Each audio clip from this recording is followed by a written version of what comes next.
Let's be honest, when you think of high-tech wealth, you think of AI chips or electric cars. But what if I told you there's a group of silent giants who control the literal blood flow of our civilization? From the water you drink to the fuel in your car, these companies own the pipes. Today, we're cracking open the vaults of the fluid management titans. This isn't just about pumps, it's about who owns the infrastructure of the next decade.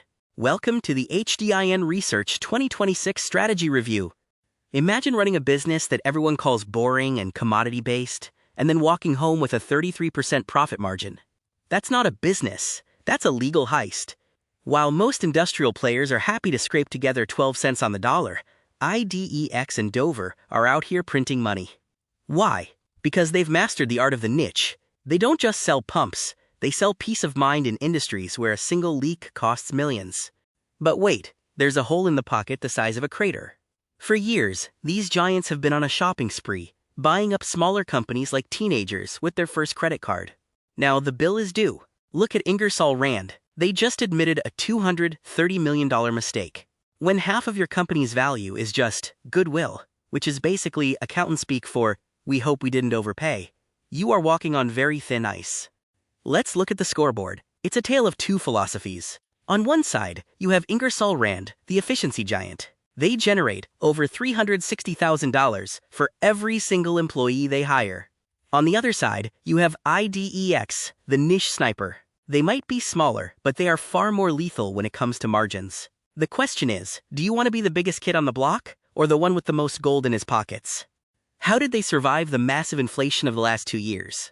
Simple. They raised prices, and the world just paid it. This price realization bar is the hero of our story. It's the shield that protected their profits, while labor and material costs were trying to burn the house down.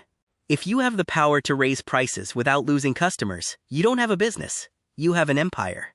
If this were a video game, these would be the character stats. Flowserve is your high-level engineer. Complex, tech-heavy, but slow. IDEX is your assassin, highly specialized and profitable. And then there's Ingersoll Rand, the tank. Unmatchable scale and stability. The industry is splitting in two. You're either an engineered-to-order master or a niche standard profit taker. There is no middle ground anymore. Revenue is just a number on a page, but cash in hand is reality. IDEX collects its bills in 55 days. Flowserve takes 76. That's 3 weeks of dead money sitting in Flowserve's waiting room. In a world where interest rates aren't zero anymore, being the cash king means you can buy your competitors while they're still waiting for their checks to clear. The smartest guys in the room aren't trying to sell you a new pump. They're waiting for the one you have to break. Flowserve gets over half of its money from spare parts and repairs. It's like selling the printer for cheap just to charge a fortune for the ink. Except here, the ink is a mission-critical valve in a nuclear power plant. That is a moat that no competitor can jump over. The old greasy wrench era is over. These companies are now part of the tech stack. They are chasing the 3 Ds, diversifying into data centers, because those servers need cooling, decarbonizing for the green energy boom, and digitizing everything. If your pump isn't talking to the cloud in 2026, it's just a piece of scrap metal. Where do the chips fall? If we map the industry, Ingersoll Rand is the massive sun in the center of the solar system, huge scale. But look at the smaller planets like IDEX. They are smaller, but they are denser with profit. As an investor, do you bet on the massive star that might be cooling down, or the small hot planet that's still growing? Who has the most food in the pantry for 2026? Flowserve and ITT are winning the visibility game. Their book-to-bill is over 1.0, which is fancy talk for, we have more orders than we can ship. They are literally booked out. While others are worrying about where the next meal comes from, Flowserve is already looking at the dessert menu. Globalization is dead. Long live localization. These giants have learned their lesson. Don't put all your eggs in one basket, especially if that basket is halfway across the world.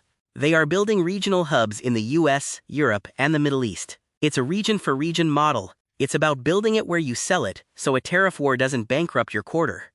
If I had to pick a winner for 2026, it's IDEX. They aren't the biggest, and they aren't the loudest, but they are a precision instrument for generating cash. 33% margins, elite-level collection cycles, and a laser focus on niches that no one else wants to touch. They have turned a boring industry into a high-performance ATM. That's the state of the flow. If you want the full 200-page data dump behind this analysis, or if you need a custom strategy for your own industrial portfolio, you know where to find us. Visit HDINresearch.com or drop us an email. Because in this industry, if you aren't controlling the flow, you're just getting washed away. I'm with HDIN Research, and I'll see you in the next deep dive.